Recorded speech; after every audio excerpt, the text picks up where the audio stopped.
मध्ये सिद्धकला नगर इथं आम्ही आहे आता. आणि लास्ट टाइम पण 2 आठवडे झाले इथं क्रेट मिळालेला.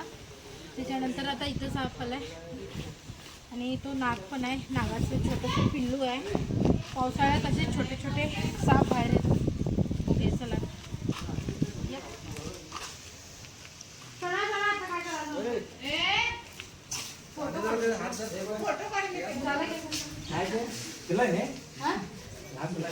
हा नाग आहे ते. हा पिल्लू नागाचं. तर तुम्ही बघू शकता तेवढं छान छोटंसं अंदाजे 1-2 दिवसाचं पिल्लू आहे ते.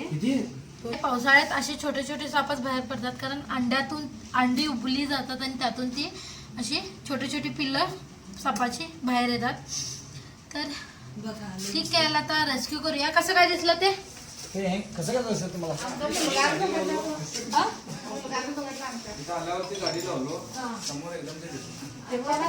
मारायला बघा मारायला बघायला तुम्ही जरासं त्याला हे केल्यामुळे ते काय केलं नाही असं ते बॉटल वगैरे. मला काय वाटलं सापाला घालायला तुम्ही बॉटल. जंगलामध्ये जनावर सोडणार नागाच आहे त्याला अचानक गाडी लावताना ते साप दिसला. ठीक आहे आता पकडूया आपण. इथे बघ मारायला बघ कसा रागात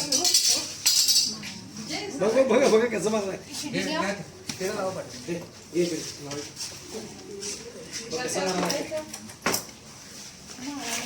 तर लोक आम्हाला मोठे साप पकडल्यानंतर काय मस्त तुम्ही साप पकडला भारी असं म्हणतात.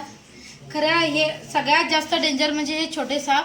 कारण आम्ही जेव्हा त्याच्या शेपटीला पकडतो तेव्हा जी सापाच्या तोंडापासूनची शेपटीपर्यंतची जी लेंथ असते ती खूप कमी असते आणि त्यामुळे आरामात तो खूप जोरात अटॅक करतो. आणि असे छोटे साप तर खूप ॲग्रेसिव्ह असतात. तुम्ही बघू शकता. बघा त्या बॉटलमध्ये जाण्याचा प्रयत्न करायला तो. आणि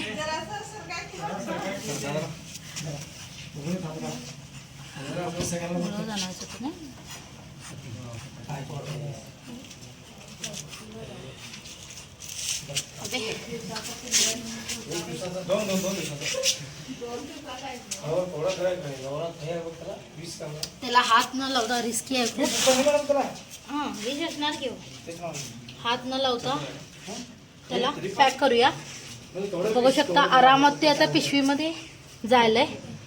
ते बघा मी हात पण सुद्धा लावला नाही कारण रिस्क नाही घ्यायची. अशी छोटी पिल्लं जास्त ॲग्रेसिव्ह असतात आणि चावतात सुद्धा जोरात. त्यामुळे आणि छोटे सापांच्या विषाची जी क्वालिटी असते क्वांटिटी जरी कमी असली तरी क्वालिटी हाय असते मोठ्या सापापेक्षा. त्यामुळे याला पकडताना थोडीशी काळजी घ्यायला लागते. तर अंदाजे 2 दिवसाचं हे पिल्लू आहे. इथं कुठं तर अंडी घातली असणार सापांना आणि त्यातून ती पिल्लं अशी बाहेर येतात. अजून सुद्धा तुम्हाला दिसू शकतात पिल्लं अशी. तर आपला हात पाय पडला तरच ती चावतात. तसं काय करत नाही ती. पण अशी छोटे पिल्लं आता पावसाळ्यात जास्त बाहेर पडाले.